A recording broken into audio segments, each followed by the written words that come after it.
एक आम आदमी के लिए सबसे खतरनाक जगह जहां उसका नाम आ सकता है वो शायद एक पुलिस का पर्चा हो। अगर आप उससे एक सोशल क्लास और ऊपर चले जाएं तो शायद पनामा पेपर्स जैसी चीजों में अगर उनका नाम आए तो वो बहुत बड़ी बात हो। लेकिन आजकल की दुनिया में जो सबसे खतरनाक जगह है जहां पर किसी का नाम आ सकता है वो है एप्स्टीन फाइल्स। और इन एप्स्टीन फाइल्स के अंदर पाकिस्तान के सिर्फ एक आदमी का नाम आया, वो है इमरान खान। और हमारे हमसाए मुल्क में से नरेंद्र मोदी का नाम आया। तो आज हम डिस्कस करते हैं कि इन दोनों का नाम इन फाइल्स में क्यों आया।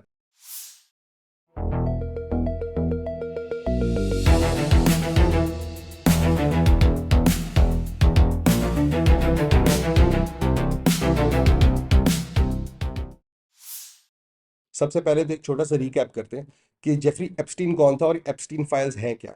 तो जेफरी एप्स्टीन बेसिकली एक कन्विक्टेड सेक्स ऑफेंडर है और एक फाइनेंसियर था।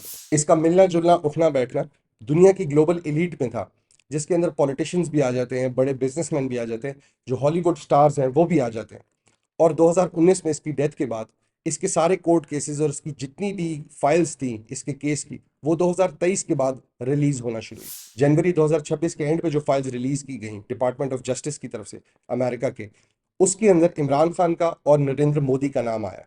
अब इनका नाम किस कॉन्टेक्स्ट में आया ये मैं आपको बताता हूँ कि क्या ये वाकई किसी क्राइम के अंदर मुलविस थे या ये किसी और पॉलिटिकल कॉन्टेक्स्ट में बात हो रही है। अब हमारे खान साहब पहले भी बहुत सी कंट्रोवर्सीज में इन्वॉल्व है और उसके ऊपर ये भी आ जाना ये उनके लिए एक बहुत ही इमेज खराब करने वाली बात है। लेकिन इनका जो मेंशन है खसूसी तौर पर एप्स्टीन फाइल्स के अंदर वो 2013 के कॉन्टेक्स्ट में। एक फॉर्मर यूएन ऑफिशियल ने एक ईमेल में लिखा कि खान जो है वो लंदन सोसाइटी का लायन है। अब लंदन सोसाइटी लायन से क्या मुराद है?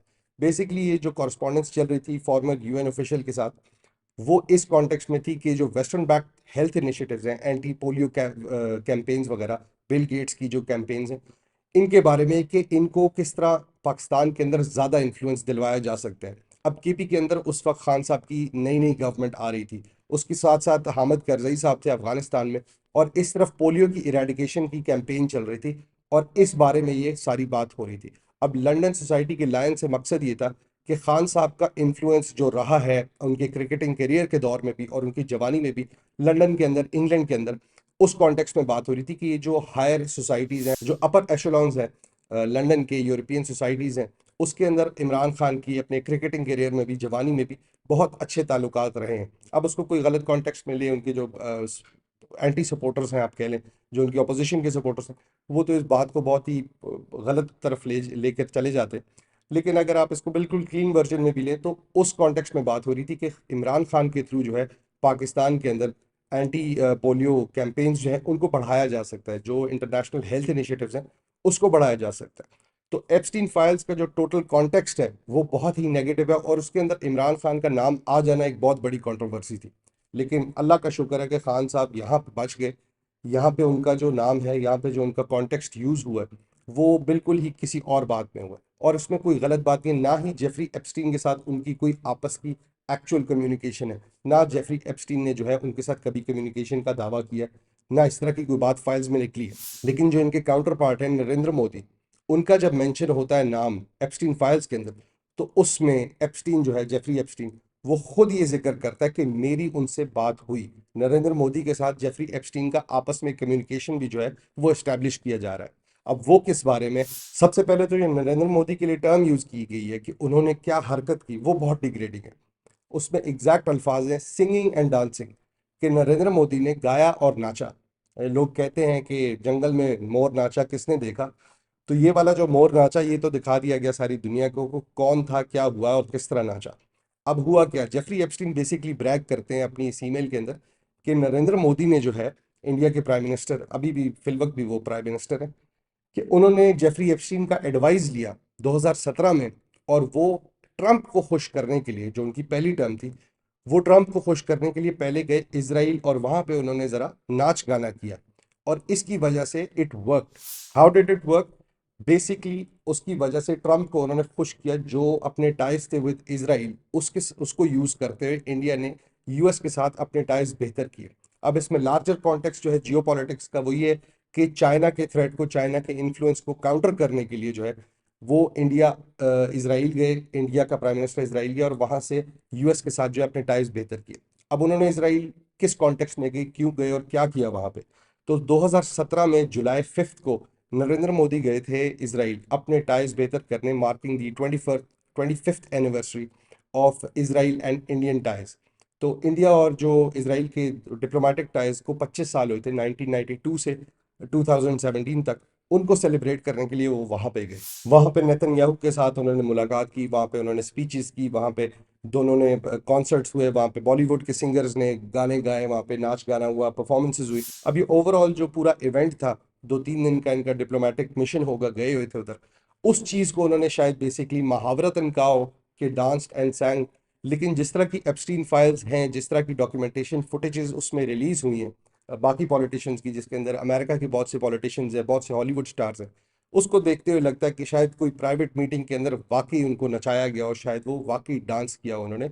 लेकिन जो महावरतन बात चल रही है वो इस बारे में कि उन्होंने एप्स्टीन की जो है वो एडवाइस ली अच्छे तरीके से, जो है उन्होंने इजरायली प्राइम मिनिस्टर को भी और उनके थ्रू जो है यूएस प्रेसिडेंट को भी वो उन्होंने खुशामद किया, खुश किया और उनकी लाइन पे चले। और द टर्म इट वर्क का मकसद यही है कि उसके बाद हमने देखा कि इंडिया और यूएस के टाइज बहुत बेहतर होना शुरू हो गए, पाकिस्तान की तरफ से यूएस हटना शुरू हो गया और इंडिया को बेसिकली ट्रेड डील्स के अंदर भी और ओवरऑल जो है डिप्लोमेटिक टाइज भी उनके बहुत बेहतर हो। So it work.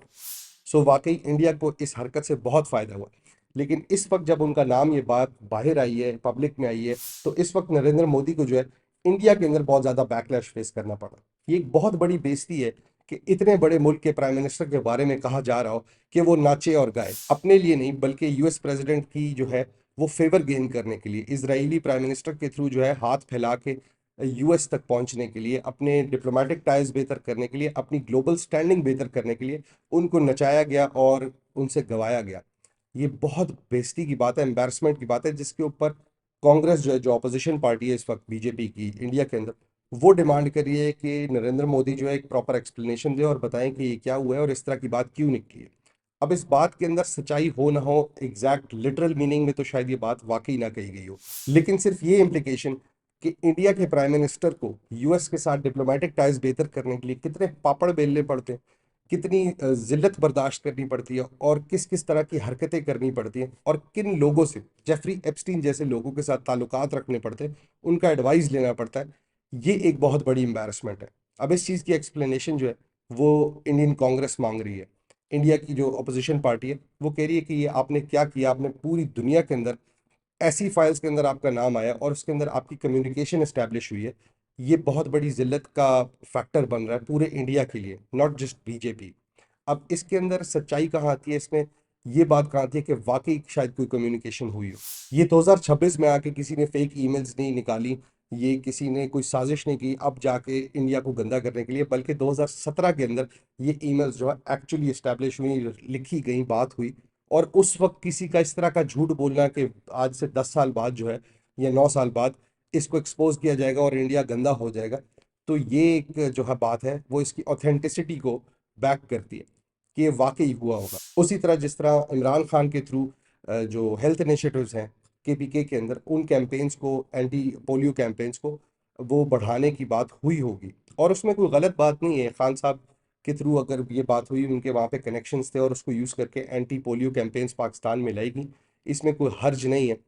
ना ही कोई हर्ज है अपने डिप्लोमेटिक टाइज बेहतर करने में, क्योंकि जिस तरह की एप्स्टीन फाइल्स हैं असल में, जिस तरह की डिग्रेडेड हरकतें और सैटानिक रिचुअल्स एक्सपोज हुए हैं एक्चुअली एप्स्टीन फाइल्स के अंदर, उसमें तो इन लोगों की इन्वॉल्वमेंट नहीं है, ना नरेंद्र मोदी की ना इमरान खान की।